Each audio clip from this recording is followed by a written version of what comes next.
Hello everyone and welcome back to anybody can learn GK.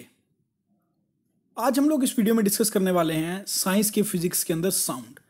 क्योंकि sound और light ये ऐसे दो चैप्टर हैं जो अक्सर हर एग्जाम में देखने को मिलते हैं। यानी कि अगर फिजिक्स की बात करें तो अगर आप लाइट एंड साउंड नहीं पढ़ के जा रहे हैं एग्जाम में तो आप बहुत बड़ी गलती कर रहे हैं। तो इस एक ही वीडियो के अंदर हम लोग आसान भाषा में साउंड के जितने भी क्वेश्चन ऑलरेडी एग्जाम्स के अंदर आ चुके हैं वो हम लोग कवर कर लेंगे। तो मेक श्योर कि आप अपने साथ कॉपी पेन लेके बैठें ताकि जितने भी मैं इंपॉर्टेंट पॉइंट्स बताऊं आपको वो आप अपनी कॉपी में नोट कर लें। और ये साइंस का पार्ट 16 है। इससे पहले मैं केमिस्ट्री तो कंप्लीट करवा चुका हूँ, बायो भी साथ में चल रहा है और फिजिक्स के भी 3-4 पार्ट आ चुके हैं। तो आप लोग वो पार्ट्स भी देखकर साइंस के अंदर अपनी नॉलेज बढ़ा सकते हैं। सबसे पहले हम बात करेंगे जो साउंड है उसकी वेलोसिटी सबसे ज़्यादा किस मीडियम में होती है। इस क्वेश्चन का आंसर देने से पहले हम ये जरूर जान लेते हैं कि जो भी वाइब्रेटिंग बॉडीज़ होती है ना वही साउंड प्रोड्यूस कर पाती हैं। कुछ बॉडीज़ को तो हम वाइब्रेट होते हैं ईजिली देख भी लेते हैं या फिर कहीं को हम छू के महसूस कर पाते हैं कि ये बॉडी वाइब्रेट हो रही है, तभी वहाँ से कोई साउंड प्रोड्यूस हो रहा है। जैसे कि मैं बात करूँ, मान लीजिए आपके घर पर कोई बाहर आया है और उसने जो आपकी बेल है वो रिंग कर दी और साउंड क्या करेगा, वो ट्रैवल करेगा एयर की हेल्प से। दैट मीन्स हम ये कह सकते हैं कि साउंड को एक जगह से दूसरी जगह पे जाने के लिए या फिर प्रोपगेट होने के लिए एक मीडियम की ज़रूरत पड़ती है, चाहे वो सॉलिड हो, लिक्विड हो या गैस हो। क्योंकि सिर्फ ऐसा ही नहीं है कि साउंड जो है वो हवा से ही प्रोपगेट होगा, वो सॉलिड में भी होगा, लिक्विड में भी होगा, गैस में भी होगा। लेकिन क्वेश्चन में पूछ रहा है कि सबसे ज़्यादा मैक्सिमम साउंड की वेलोसिटी किस में होगी, क्या वो एयर में होगी। एयर क्या है, बेसिकली एक तरह से मिक्सचर ऑफ गैसेस ही तो है एयर। लिक्विड में हम पानी को ही कंसिडर कर लेते हैं फिलहाल के लिए। मेटल के अंदर हम लोग स्टील को कंसीडर कर लेते हैं। और वैक्यूम का मतलब है एम्प्टीनेस, मतलब कि एक ऐसी जगह जहाँ पे हम लोग कुछ फील नहीं कर सकते, चाहे एयर हो, लिक्विड हो, मेटल हो, कुछ भी हो, उसको हम बेसिकली एम्प्टीनेस ही बोलते हैं, इनके खाली जगह है वो वैक्यूम। अब अगर ये मीडियम अलग अलग हैं तो दैट मीन्स इन सब की वेलोसिटी भी अलग अलग होगी हर एक मीडियम के अंदर। जैसे कि मैं इस चार्ट की हेल्प से आपको अगर बात बता पाऊँ कि अगर मैं एक बार की तरह से 20 डिग्री सेल्सियस को टेम्परेचर मान लेता हूँ तो एयर के अंदर उसकी जो मीटर पर सेकंड स्पीड होगी वो 343 होगी, हीलियम के अंदर होगी 1005, वाटर के अंदर 1482 और सबसे ज़्यादा आप लास्ट में देख पा रहे हैं स्टील। और यहाँ एक बात साफ साफ लिखी हुई है कि time it takes for sound to reach does not depend on how loud और हाई साउंड इज़। यानी कि एक जगह से दूसरी जगह पर पहुँचने के लिए साउंड कितना लाउड है या हाई है उस पर डिपेंड नहीं करता है, वो डिपेंड करता है उसके मीडियम पे जिसके थ्रू वो प्रोपगेट हो रहा है। तो इस चार्ट के थ्रू हम बोल सकते हैं कि स्टील के अंदर सबसे ज़्यादा साउंड की वेलोसिटी होती है। तो इस हिसाब से हम लोग, स्टील तो नहीं है लेकिन हम उसकी जगह मेटल को ही कंसीडर करेंगे। इसका आंसर ऑप्शन नंबर सी। आप चाहें तो इस टेबल की फ़ोटो भी ले सकते हैं या फिर आप लोग अपनी नोटबुक के अंदर लिख सकते हैं। हाँ, हालांकि आप कहीं और पढ़े होंगे, इनमें हल्का फुल्का डिफरेंस तो आ सकता है लेकिन इतना भी डिफरेंस नहीं आएगा कि आंसर चेंज हो जाए। और एक चीज़ और, जिस चीज़ की डेंसिटी हाई होगी ना स्पीड भी उसकी ज़्यादा होगी। जैसे अगर मैं एयर, लिक्विड और मेटल के बारे में बात करूं तो सबसे ज़्यादा डेंसिटी जो है मेटल के अंदर होती है, फिर लिक्विड के अंदर, फिर एयर के अंदर। उसी तरह से इनकी वेलोसिटी भी चेंज होती रहती है। तो इस हिसाब से इसका ऑप्शन सी हो जाएगा। नेक्स्ट क्वेश्चन में बात कर रहा है कि if V A, V W, V S respectively are the speed of sound in air, water and steel. यानी कि वी ए का मतलब है velocity in air, V W का मतलब है velocity in water, V S का मतलब है वेलोसिटी इन स्टील। तो ये बता रहा है कि उस हिसाब से किसकी वेलोसिटी ज़्यादा होगी। तो ये बात तो मैं अभी थोड़ी देर पहले डिस्कस करके हटा था भाई, यही मैंने बात की थी डेंसिटी के बारे में कि जो सॉलिड होता है उसके अंदर वो डेंस पैक होता है, तो इसलिए इसको मीडियम को पास होने में जल्दी, मतलब कि जल्दी पास हो जाता है, ज़्यादा टाइम नहीं लगता। फिर लिक्विड जो है वो कम डेंस होता है तो उसमें ज़्यादा टाइम लगता है, और जो गैस है वो और भी ज़्यादा कम डेंस होता है तो उसमें साउंड की स्पीड थोड़ी और कम हो जाती है। तो इस हिसाब से मैं सॉलिड को बोलूँगा, सॉलिड के बाद मैं लिक्विड को बोलूँगा, लिक्विड के बाद मैं गैस को बोलूँगा। तो ये हम पोर्शन यहाँ पे देख सकते हैं। ये पोर्शन में कहाँ देखने को मिलेगा, ये मिलेगा ऑप्शन नंबर ए के अंदर, क्योंकि ए से एयर है, डब्ल्यू से वाटर है एंड एस से स्टील है। यानी कि ऑप्शन नंबर ए इसका सही आंसर हो जाएगा। हालांकि ये we A, V W, V S देखने में कन्फ्यूजिंग से लग सकते हैं क्योंकि जो उनका बैकग्राउंड साइंस नहीं है उनके लिए कन्फ्यूजिंग सा हो सकता है, लेकिन इतनी कोई बड़ी बात नहीं है। अगर आपको कोई क्वेश्चन मुश्किल लगता है अगर एग्जाम के अंदर तो आराम से बैठ कर ना उसको 1-2 बार पढ़ लिया करो। अगर बिल्कुल ही कुछ नहीं पता फिर तो स्किप करके आगे बढ़ोगे, टाइम खराब करने की जरूरत नहीं है। इनके हिसाब के पास टाइम है तो उसको 1-2 बार पढ़ लो यार, कई बार ना क्वेश्चन 2-3 बार पढ़ने से ना समझ भी आ जाता है। तो इस हिसाब से इसका आंसर हो जाएगा ऑप्शन नंबर ए। और अगर आप चैनल पर पहली बार आए हैं तो रेड बटन पर क्लिक करके सब्सक्राइब कीजिएगा, और आपको लग रहा है कि वीडियो से फायदा हो रहा है भाई तो लाइक जरूर किया करो वीडियोस को। और आपको इसकी पीडीएफ जो है वो टेलीग्राम पे मिल जाएगी। अगर आपके पास कोई क्वेरी है तो आप लोग मुझे पर्सनली पूछ सकते हैं। ये दोनों सोशल, फिलहाल तो तीनों ही मैं हैंडल करता हूँ, लेकिन इन पे जो भी क्वेरीज आती हैं, जो भी मैसेजेस आते हैं, मैं उनका रिप्लाई खुद ही देता हूँ। तो आपको अगर कोई क्वेरी है तो आप मुझे पूछ सकते हैं इन लिंक्स पे फॉलो करके। लिंक मैं डिस्क्रिप्शन में डाल दूंगा। नेक्स्ट क्वेश्चन बात कर रहा है साउंड वेव्स के बारे में, कि साउंड वेव जो हैं क्या वो ट्रैवल करते हैं वैक्यूम के अंदर, क्या वो ट्रैवल करते हैं सिर्फ सॉलिड के अंदर, क्या वो ट्रैवल करती हैं सिर्फ गैसेस के अंदर, या फिर can travel in both solid and gases medium. हालांकि क्वेश्चन काफ़ी बार मैं बता ही चुका हूँ, अभी स्टार्टिंग के क्वेश्चन में यही डिस्कस कर रहा हूँ, लेकिन फिर भी अगर जितनी तरह से घुमा फिरा के क्वेश्चन पूछा जा सकता है मैंने वीडियो के अंदर डाल लिया है। तो जो सॉलिड होता है ना, उसके अंदर के जो मॉलिक्यूल हैं वो वेरी टाइटली पैक्ड होते हैं, लेकिन लिक्विड के अंदर इतनी अच्छे पैक्ड नहीं होते अगर हम एज कम्पेयर करें सॉलिड के। और गैस के अंदर तो बहुत ही लूजली पैक होते हैं। जैसे मैं इस इमेज के अंदर दिखाया था, आपको दिखाता हूँ, ये वाले, ये मॉलिक्यूल्स के बीच की बात कर रहा है। देखो यहाँ पे कितनी कम जगह है, यहाँ पे थोड़ी ज़्यादा है, और यहाँ पे तो गैप बहुत ज़्यादा है। तो उस हिसाब से कह रहा है कि जहाँ पर गैप कम होगा वहाँ पे जल्दी प्रोपोगेट करेगा साउंड। लेकिन साउंड जो है वो एयर में भी जाएगा, वाटर में भी जाएगा, और स्टील में भी जाएगा। दैट मीन्स हम ये कह सकते हैं कैन ट्रैवल इन बोथ। अगर यहाँ पे ओनली वर्ड यूज होता है तो हम गलत बोलते हैं इस सेंटेंस को, क्योंकि यहाँ पे भी ओनली है, यहाँ पे भी ओनली है। और साउंड वैक्यूम के अंदर तो ट्रैवल कर ही नहीं सकता, क्योंकि वहाँ पे उसको कोई मीडियम नहीं मिलेगा प्रोपोगेट होने का, इनके ट्रैवल करने के लिए कोई मीडियम नहीं मिलेगा। तो आंसर हो जाएगा इसका option number D, can travel in both gases and solid medium. Next बात करते हैं, in which of the following option sound may not be across और ट्रैवल। ये इस तरह का घुमा फिरा के जो था लास्ट क्वेश्चन था। नेक्स्ट क्वेश्चन आपको कुछ और देखने को मिलेगा। बात कर रहा है कि साउंड कहाँ पर भी ट्रैवल नहीं कर सकता, तो ये काफ़ी कॉमन है। ये आंसर है जी वैक्यूम, यानी कि वैक्यूम के अंदर ट्रांसफर नहीं करेगा, क्योंकि ये सिचुएशन होती है एम्प्टीनेस, क्योंकि वहाँ पे कोई भी मीडियम नहीं होता है वैक्यूम के अंदर, इसलिए साउंड ट्रैवल नहीं कर पाएगा। तो ऑप्शन नंबर बी हो गया। और कल परसों मैं अपने व्हाट्सएप पे ना देख रहा था, एक स्टेटस आया था कि आप लोग कभी भी अगर एग्जाम की तैयारी कर रहे हैं क्विट ना करें, क्योंकि जिस सीट को आज आप डिजर्विंग कर रहे हैं, जितनी मेहनत करके आप लोग उस सीट को पाने के डिजर्विंग कैंडिडेट बन चुके हो, अगर आप क्विट कर देते हो ना तो आपकी जगह ना वो सीट आपकी कोई और ले जाएगा। तो ये तो ऑप्शन ना कभी भी आपकी डिक्शनरी में होना ही नहीं चाहिए। हाँ, पेशेंस तो चाहिए है, चलो ठीक है, पेशेंस चाहिए। आज वाला क्लियर नहीं हुआ तो नेक्स्ट हो जाएगा, लेकिन यार ये ऑप्शन नहीं है क्विट वाला। थोड़ी मेहनत और ज़्यादा कर लो, लेकिन ये कभी भी सोल्यूशन नहीं होता किसी चीज़ का कि क्विट कर देना किसी चीज़ में। नेक्स्ट बात कर रहे हैं, the walls of the hall built for music concert should, यानी कि जो म्यूजिक कंसर्ट के लिए हॉल बने होते हैं तो उनकी दीवारें जो है कैसी होनी चाहिए। क्या वो साउंड को एम्पलीफाई करने वाली होनी चाहिए, ट्रांसमिट करने वाली होनी चाहिए, रिफ्लेक्ट करने वाली होनी चाहिए, या ऑब्जर्व करने वाली। तो जो वॉल्स होती हैं म्यूज़िक कंसर्ट की, उसको जो है म्यूज़िक ऑब्जर्व करना पड़ेगा। इन केस अगर वो म्यूज़िक को रिफ्लेक्ट करेगा ना तो वहाँ पे इको साउंड होगा, यानी कि एक ही आवाज़ दो दो तीन तीन चार चार बार सुनाई देगी। तो इसलिए जो म्यूज़िक कंसर्ट की दीवारें हैं वो ऑब्जर्विंग तो नहीं होनी चाहिए, रिफ्लेक्टिंग नहीं होनी चाहिए, वो ऑब्जर्विंग होनी चाहिए। तभी वहाँ पे म्यूज़िक का जो है मज़ा आपको देखने को मिलेगा। तो ऑप्शन नंबर डी। और ये काफ़ी इंपॉर्टेंट क्वेश्चन है। कई बार कहीं पे ना रिफ्लेक्ट साउंड लिखा आ जाता है तो वो गलत होगा। मैंने एक दो बुक्स में पढ़ा था, शायद ऑप्शन या फिर मिसप्रिंट था वो, लेकिन इसका सही आंसर ऑप्शन नंबर डी ही होगा। नेक्स्ट बात करते हैं, to hear a clear echo the minimum distance between the reflecting surface and the observer should be. तो ये बात कर रहा है एको के बारे में, यानी कि आपको पता ही है कि आपको एक आवाज़ बार बार से सुनाई देती है। The repetition of sound produced due to the reflection from a large surface like wall, hill, mountain is called echo. तो ये हमें साउंड एक खाली जगह से मिल सकती है, दीवारों से भी, पहाड़ों से, तो बेसिकली हमें देखने को मिल जाती है एको साउंड। यानी कि हम एक बार बोलते हैं वो हमें काफ़ी बार रिपीट होकर सुनते हैं। तो अगर मैं इसकी टेक्निकलिटी में घुसूंगा अगर फार्मूले के ऊपर तो काफ़ी ज़्यादा लंबा सवाल चला जाएगा, लेकिन हमें इस चीज़ में बस एक बात ध्यान रखनी है कि जो डिस्टेंस होती है रिफ्लेक्टिंग सरफेस और ऑब्जर्वर के बीच में, यानी कि मान लीजिए रिफ्लेक्टिंग सरफेस है और ये ऑब्जर्वर है, तो ये कम से कम 16.5 मीटर का फासला इसमें होना ही होना चाहिए। कम से कम होना चाहिए, ज़्यादा से ज़्यादा नहीं बोल रहा मैं, इसके बाद जितना मर्जी हो वो चलेगा, लेकिन कम से कम इतना तो होना ही चाहिए। तो इसका आंसर हो जाएगा 16.5 मीटर।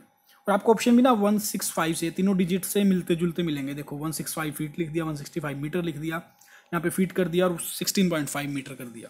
तो इस चीज़ का ध्यान रखना, 16.5 मीटर चाहिए मिनिमम डिस्टेंस रिफ्लेक्टिंग सरफेस से और ऑब्जर्वर के बीच का। नेक्स्ट बात कर रहा है N astronaut can not hear his companion at the surface of moon because. मान लीजिए 2 एस्ट्रोनॉट हैं, वो अभी चांद के ऊपर गए हुए हैं। अगर वो एक दूसरे से बात करना चाहें, क्या वो एक दूसरे की आवाज़ सुन पाएंगे? और अगर नहीं सुन पाएंगे तो क्यों नहीं सुन पाएंगे? तो अभी मैं पहले क्वेश्चन से ही डिस्कस कर रहा था कि जो साउंड है उसको प्रोपोगेट होने के लिए, एक जगह से दूसरी जगह पर जाने के लिए मीडियम की ज़रूरत होती है। लेकिन अगर मैं मीडियम की बात करूँ तो मून के ऊपर जो इन्वायरमेंट तो देखने को नहीं मिलेगा। इन्वायरमेंट नहीं होगा तो ऑब्वियस ही बात है, वहाँ पे गैसेस भी नहीं होंगी। तो उस तरह का कोई मीडियम उसको मिल नहीं पाएगा जिससे कि साउंड प्रोपोगेट करेगा। That means an astronaut can not hear his companion at the surface of the moon because there is a no medium for sound propagation. Option number C will be the right answer. ये जितना भी मैंने बताया वो लिखा ही हुआ है कि वहाँ पे जो आपको सरफेस पे वैक्यूम देखने को मिलेगा, इसलिए साउंड जो है वो प्रोपोगेट नहीं हो पाएगा। नेक्स्ट बात कर रहा है, इनमें से 4 स्टेटमेंट दी गई हैं जो कि अल्ट्रासोनिक वेव्स के बारे में है। मैं तो बात साउंड के बारे में कर रहा हूँ, तो ये अल्ट्रासोनिक वेव कहाँ से आ गए? तो पहले अल्ट्रासोनिक वेव्स के बारे में जान लेते हैं, क्योंकि किस रेंज के अंदर ही आती है। साउंड जो है वो एक, आपको बताइए, लॉन्गिट्यूडनल मैकेनिकल वेव है, जिसको कि हम 3 कैटेगरीज के अंदर बांटते हैं। सबसे पहला आता है ऑडिबल वेव्स, जो कि हम लोगों के लिए ज़रूरी है। यानी कि अगर हमें कोई चीज़ सुननी है तो उसकी फ्रिक्वेंसी जो है वो 20 हर्ट्ज से लेकर 20,000 हर्ट्ज तक होनी चाहिए। इससे कम भी नहीं सुन पाएंगे, इससे ज़्यादा भी। सेकंड बात करते हैं इंफ्रासोनिक वेव के बारे में, जो कि 20 हर्ट्ज से भी कम होती हैं। फिर बात करते हैं, जो क्वेश्चन में पूछा गया है वो है अल्ट्रासोनिक वेव्स, जिनकी फ्रिक्वेंसी 2000 हर्ट्ज से ज़्यादा होती हैं। अब 2000 हर्ट्ज से 20,000 हर्ट्ज से ज़्यादा है, दैट मीन्स कुछ ना कुछ इसका और हेल्प देगा किसी न किसी जगह पे। अब हम वो बात कर लेते हैं कि इसके हम यूजेस कहाँ लेते हैं, एप्लीकेशन कहाँ लेते हैं। इंसेक्ट्स को डिस्ट्रॉय करने में, कपड़ों में से डस्ट रिमूव करने के अंदर, डिसीज ट्रीटमेंट के अंदर, जो ऑटोमेटिक डोर्स हैं उनको कंट्रोल करने में, detection of aircraft and submarine, determination of depth of sea. ये तो मैंने आपको ना, जो फिजिक्स का मेरा पहला पार्ट था ना, जैसे सोनार के अंदर हम अल्ट्रासोनिक वेव ही यूज़ करते हैं। तो इस तरह से जो अल्ट्रासोनिक वेव्स हैं, हम इनका ये यूजेस ले सकते हैं। तो क्वेश्चन में पूछा है, क्या वो इंसेक्ट को डिस्ट्रॉय कर सकते हैं? बिल्कुल कर सकते हैं। क्या वो डस्ट रिमूव कर सकते हैं कपड़ों से? बिल्कुल की जा सकती है अल्ट्रासोनिक वेव्स से। क्या किसी ट्रीट डिसीज़ के अंदर यूज़ किया जाता है? तो बिल्कुल किया जाता है, किसी ना किसी डिसीज़ को ट्रीट करने में। और ऑटोमेटिक डोर्स के कंट्रोल में यूज़ होता है, तो बिल्कुल होता है जी। दैट मीन्स चारों ही ऑप्शन सही हैं। तो इस हिसाब से हम option number D all are correct को टिक कर देंगे। ये जो 3 कैटेगरी हैं ये तो बहुत ही ज़्यादा इंपॉर्टेंट हैं, इनको ध्यान रखना, कॉपी पे लिख लेना। नेक्स्ट क्वेश्चन बात कर रहा है ultrasonic are sound waves of frequency. अभी मैंने एक चार्ट के बारे में बात की थी ना कि 3 तरह की जो वेव्स हैं, उनमें से पूछा गया कि अल्ट्रासोनिक वेव जो हैं वो उनकी फ्रिक्वेंसी क्या है। ये तो मैं अभी बता चुका हूँ कि 20,000 हर्ट्ज से ज़्यादा की फ्रिक्वेंसी है। That means greater than 20,000 hertz. Option number A. और ये क्वेश्चन ना बहुत ज़्यादा इंपॉर्टेंट है भाई। एक तो ऑडिबल फ्रिक्वेंसी बहुत बार पूछी जाती है, और एक ultrasonic. A biotechnique in which ultrasonic sound is used. इनके अल्ट्रासोनिक साउंड किसके अंदर यूज करते हैं हम लोग? सोनोग्राफी के अंदर, ईसीजी के अंदर, ईईजी के अंदर, या एक्सरे के अंदर। तो हम लोग यूज करते हैं सोनोग्राफी के अंदर। जैसे आपने देखा होगा ना कि अल्ट्रासाउंड कराने जा रहा हूँ मैं, पेट का करवाना है या कहाँ का करवाना है, तो अल्ट्रासाउंड के अंदर हम लोग जो है अल्ट्रासोनिक वेव्स ही यूज करते हैं। जैसे कि हम कई बार प्रेगनेंसी के अंदर भी जो फीटस है उसके डेवलपमेंट के बारे में देखते हैं और हेल्थ देखते हैं मदर की। और एक्सरे के बाद एक अल्ट्रासाउंड ही है जो मोस्टली डायग्नोस इमेजिंग टेक्निक के लिए यूज़ किया जाता है।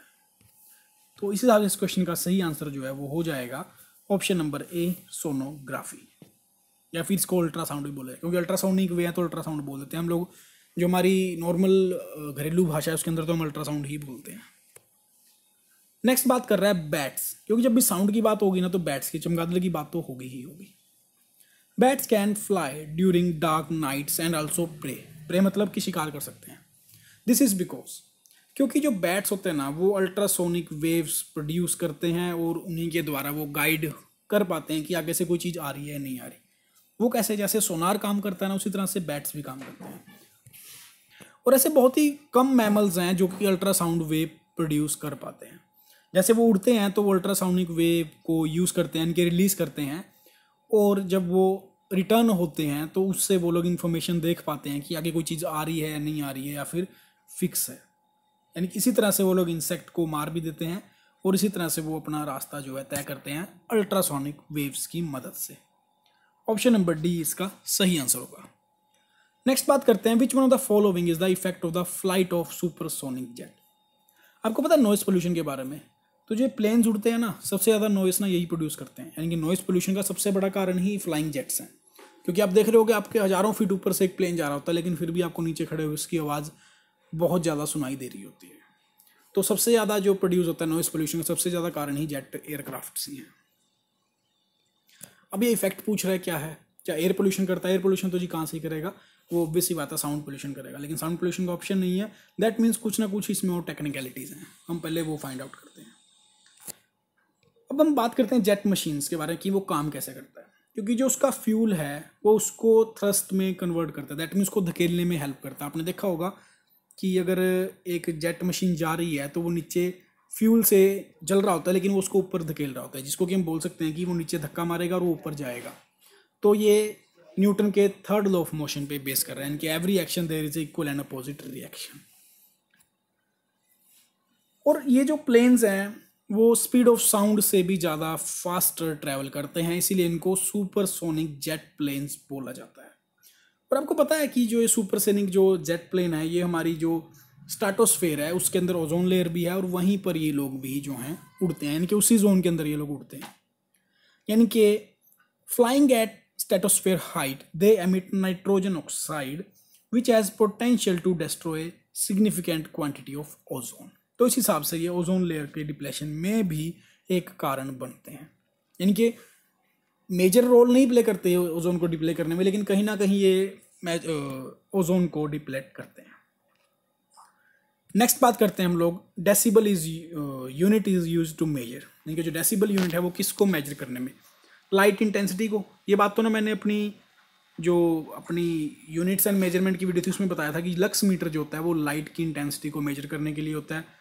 मैग्नीट्यूड ऑफ अर्थक्वेक जो है हम वो रिक्टर स्केल पे यूज़ करते हैं जी, बहुत बार देख चुके हैं, न्यूज़ में ही पढ़ते होंगे आप, इतने रिक्टर स्केल पर इसका 6.5 पैमाना नापा गया कि इस पर इतना अर्थक्वेक आया।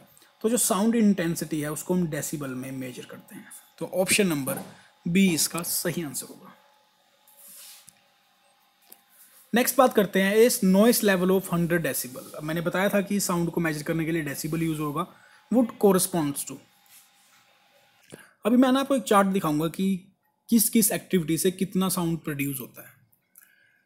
तो यहाँ पे मैं सोर्सेज के बारे में बात करूंगा, यहाँ पे मैं इंटेंसिटी के बारे में बात करूंगा। तो सबसे पहले बात करूंगा विस्पर, इनकी अगर कोई फुसफुसाता है ना बात करते टाइम, यानी कि वह उस टाइम पे 15 से 20 डेसिबल साउंड ही प्रोड्यूस होता है। नॉर्मल कन्वर्सेशन हो रही है तो वो 30 से 60 इंटेंसिटी तक जाएगी। अगर कोई लड़ाई हो रही है, एंगर कन्वर्सेशन हो रही है, तो 70 से 80 जाएगी। जो भी हमारे ट्रक वगैरह मोटरसाइकिल निकल रहे हैं वहाँ से 90 से 95 तक मैं जा सकता हूँ।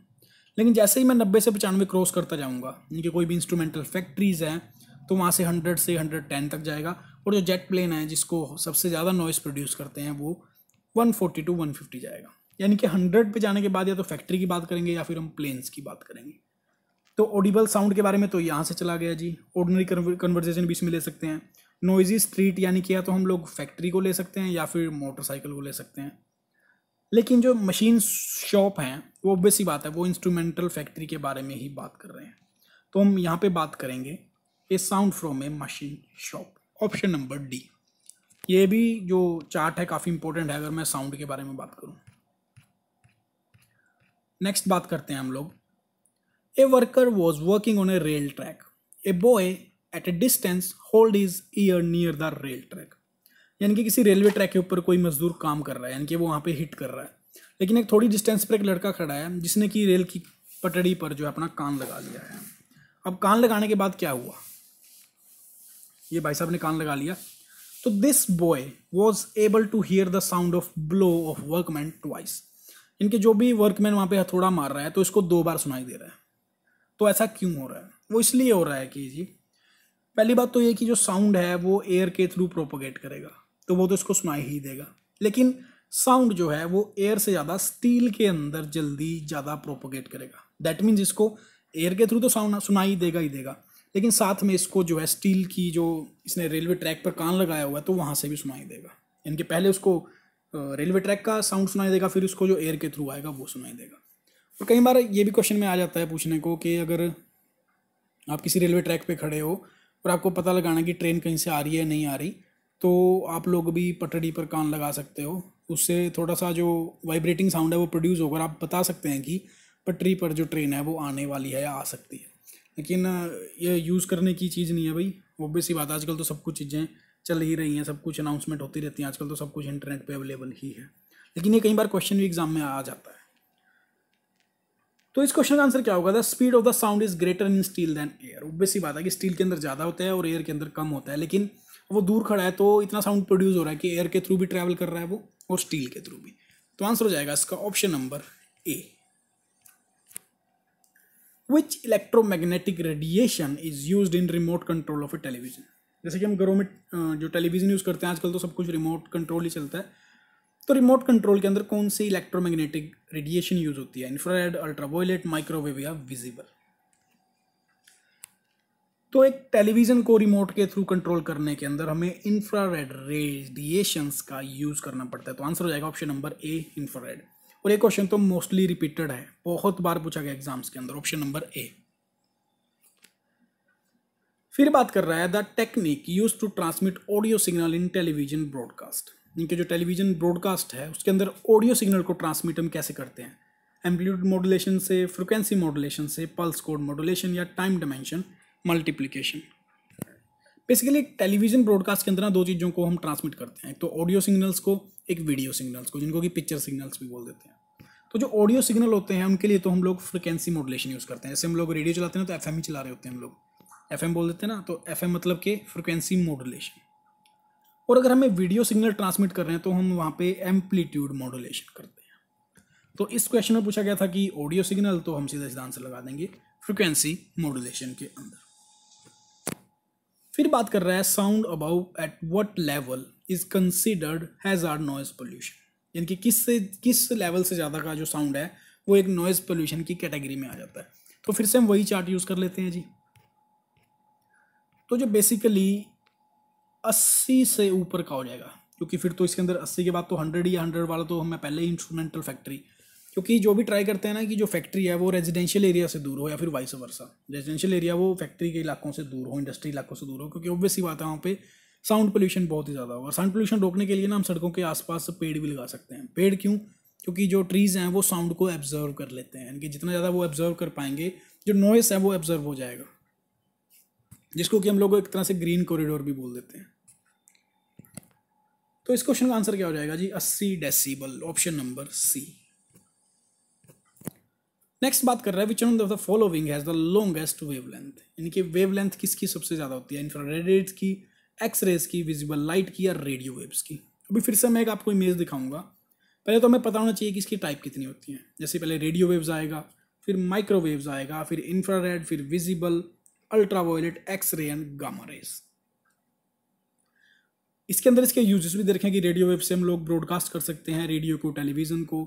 माइक्रोवेव के अंदर हम कुकिंग पर्पसेस से रडार के अंदर यूज़ कर सकते हैं, टेलीफोन सिग्नल्स के लिए यूज़ कर सकते हैं माइक्रोवेव्स को। इंफ्रारेड रेड्स को हम जो ट्रांसमिट होती हैं हीट, सन से, फायर से या रेडिएटर से। विजिबल लाइट से तो हम देख ही पाते हैं कि विजिबल लाइट का यूज़ लेके जो विबग्योर पैटर्न है ना सारे कलर, वो इसी के अंदर हम लोग देख पाते हैं। अल्ट्रावायलेट यूवी रेस का भी हमें पता ही है, एक्सरे का भी हम यूज़ देख सकते हैं, और गामा रेस का भी, जो कि कैंसर सेल्स को मारने में हेल्प करता है गामा रेस। तो इस हिसाब से जो इस तरफ के जो ऑब्जेक्ट हैं इनकी वेवलेंथ ज़्यादा है, क्योंकि अब देख रहे हैं वेवलेंथ ज़्यादा है। और फिर बाद में क्या हो रहा है कि एकदम से फ्रिक्वेंसी तो बढ़ रही है लेकिन वेवलेंथ जो है वो कम हो गई है, यानी कि अगर मैं ऐसे ऐसे जाता रहूँगा तो वेवलेंथ कम होती जाएगी। तो सबसे लॉन्गेस्ट वेवलेंथ किसकी हुई? तो वो हुई जी रेडियो वेव्स की। तो ऑप्शन नंबर डी इसका सही आंसर होगा। अब जो फ्रिक्वेंसी है ना वो वेवलेंथ की अपोजिट है जी, यानी कि वेवलेंथ अगर बढ़ेगी तो फ्रिक्वेंसी कम होगी, अगर वेवलेंथ कम होगी तो फ्रिक्वेंसी बढ़ेगी। दैट मीन्स अगर यहाँ पे वेवलेंथ कम है तो यहाँ पे फ्रिक्वेंसी हाई होगी। जैसे कि हम इस चार्ट पे देख लेते हैं, जो गामा रेज हैं और यहाँ पे रेडियो वेव्स है, क्योंकि इस पिछली वाली इमेज में रेडियो मैंने यहाँ रखा था, मैं रेडियो यहाँ रख रहा हूँ। दैट मीन्स यहाँ पे वेवलेंथ तो ज़्यादा होगी लेकिन फ्रिक्वेंसी सबसे कम होगी और एनर्जी भी सबसे कम होगी। और गामा रेस पे वेवलेंथ कम होगी तो फ्रिक्वेंसी ज़्यादा होगी और एनर्जी भी ज़्यादा होगी। ये बहुत ही ज़्यादा इंपॉर्टेंट चार्ट है, इमेज इसकी स्क्रीनशॉट ले लो या नोटबुक पे उतार लो आप लोग। नेक्स्ट बात कर रहा है टेलीविजन ब्रॉडकास्ट के अंदर पिक्चर सिग्नल भेजने के लिए क्या यूज़ होता है। ये तो भी मैंने पहले ही बताया था कि अगर साउंड ऑडियो को ट्रांसमिट करना है तो FM यूज़ होगा, पिक्चर्स के लिए हम लोग AM यूज़ करेंगे, यानी कि एम्पलीट्यूड मॉड्यूलेशन। तो इस तरह से हमने इस वीडियो के अंदर टोटली साउंड के ऊपर जितने भी क्वेश्चन पिछले एग्जाम्स के अंदर पूछे गए हैं, इवन SSC हो गया, किसी स्टेट का PCS हो गया या IAS हो गया, इनके अंदर जितने भी क्वेश्चन आए हैं पिछले एग्जाम में 15-20 सालों के अंदर, वो सारे मैंने उठा लिए हैं। और नेक्स्ट मैं ट्राई करूँगा कि वीडियो जो बनाऊँ वो लाइट पे बनाऊँ। सो अगर आपको वीडियो समझ आई हो तो लाइक जरूर करें और शेयर भी करें ताकि और लोग भी हमारे इस चैनल के साथ जुड़ पाएँ। तो थैंक्स फॉर वॉचिंग, जल्दी मिलेंगे, जय हिंद।